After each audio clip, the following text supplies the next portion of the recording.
The morning the CEO of Hartwell Industries, Adrian Cole, walked into his glass-walled office, he already knew what the board expected him to do.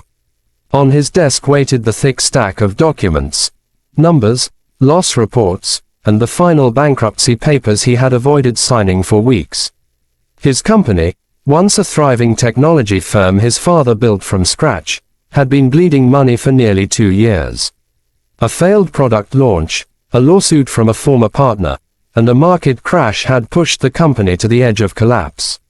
Adrian's own hair seemed grayer as he stared at the bleak spreadsheets, the zeros where profits once lived, the red lines that looked like open wounds. Signing those papers would mean laying off 2,000 employees, closing the doors forever, and admitting he had failed both his father's legacy and everyone who depended on him. The pressure sat heavy on his chest like a stone. But the board wanted action. They demanded responsibility. And the media, always hungrily circling, called him the CEO who drowned his own ship. He was exhausted, hollowed out, and he no longer knew if he was making decisions out of logic or despair. Still, he pressed his pen to the first page of the bankruptcy document. But before the tip touched the paper, his phone buzzed. It was Anna, his assistant. "Sir," she said hesitantly, "there's a woman downstairs who insists her daughter found something important for you. I tried telling her you're in meetings, but she won't leave." Adrian considered rejecting the distraction, but something in her voice, maybe the uncertainty, made him sigh and say, "Send 'em up." A few minutes later, the door opened and in walked a woman in a worn coat, nervously clutching the hand of a small girl. She couldn't have been more than 5 years old, with big brown eyes, messy pigtails, and little shoes that squeaked as she walked. The mother apologized repeatedly. "Mr. Cole, I'm so sorry. My daughter, she said she had to show you something. We were cleaning offices last night on the 10th floor. She saw a paper under your conference table and insisted it was important. I didn't want to bother you, but she cried the whole night until I promised to come." Adrian raised an eyebrow. "A paper." The little girl stepped forward and held out a crumpled sheet with childlike pride. "Sir, you missed this number," she said, pointing to a faded figure circled with pink crayon. Adrian felt a flicker of annoyance. How could a child possibly understand his crisis? But the mother insisted. "Please, sir, just look." He unfolded the paper. It was an old financial projection draft, one he vaguely recognized from months earlier. The number circled in pink was part of an overlooked revenue stream, small, nearly forgotten, tied to a side project his junior team once proposed. It seemed irrelevant, but then something tugged at his memory.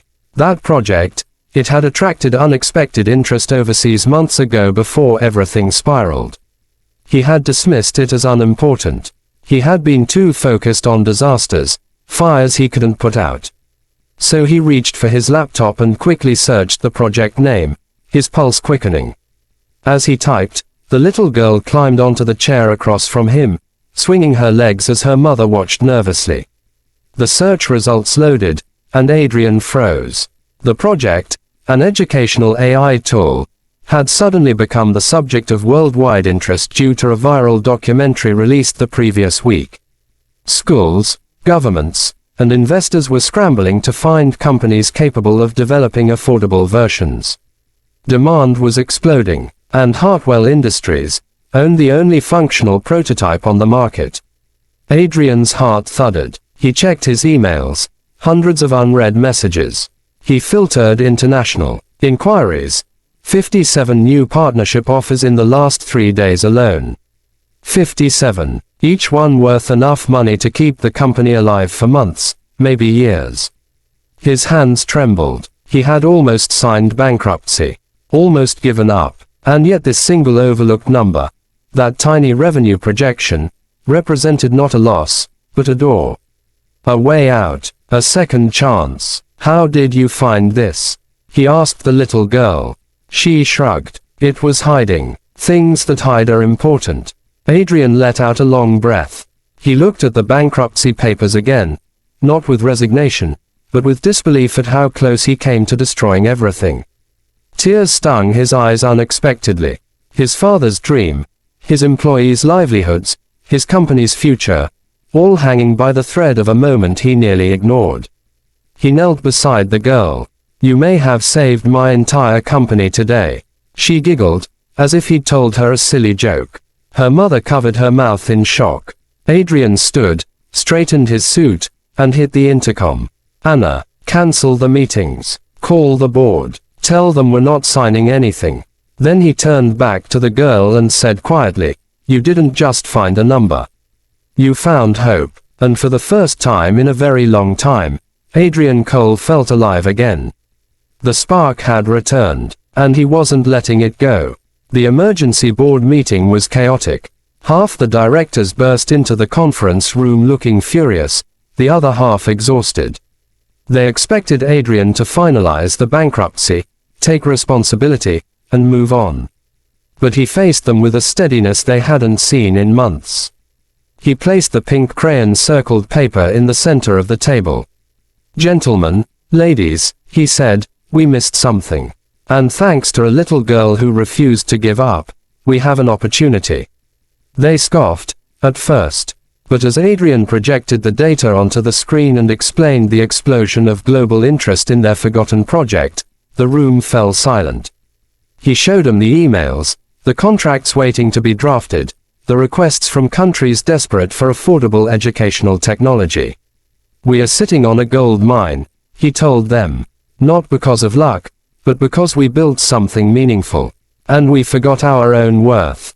The CFO leaned forward, squinting at the numbers.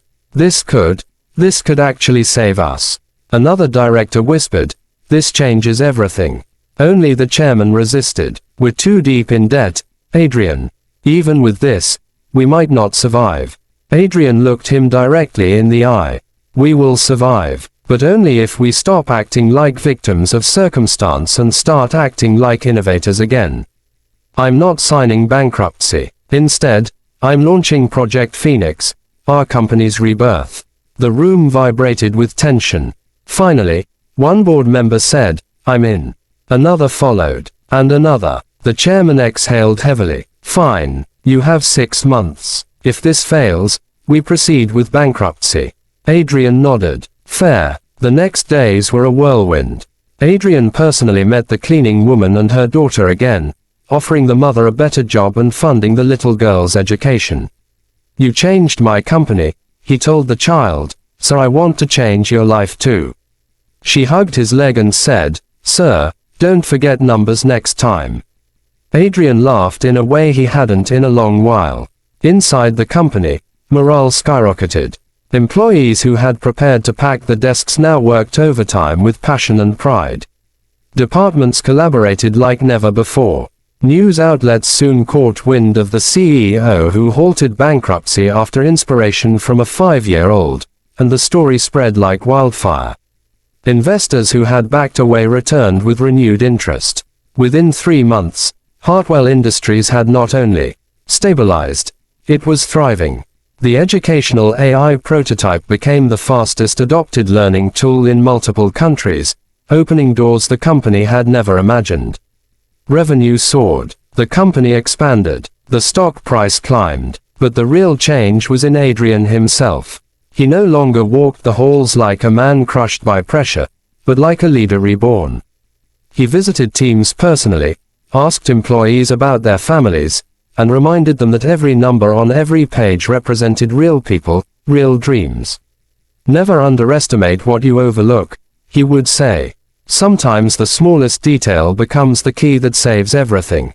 6 months later, during a company-wide celebration in the main lobby, Adrian looked out at the cheering employees, the balloons, the revived spirit, and the little girl sitting proudly on her mother's shoulders.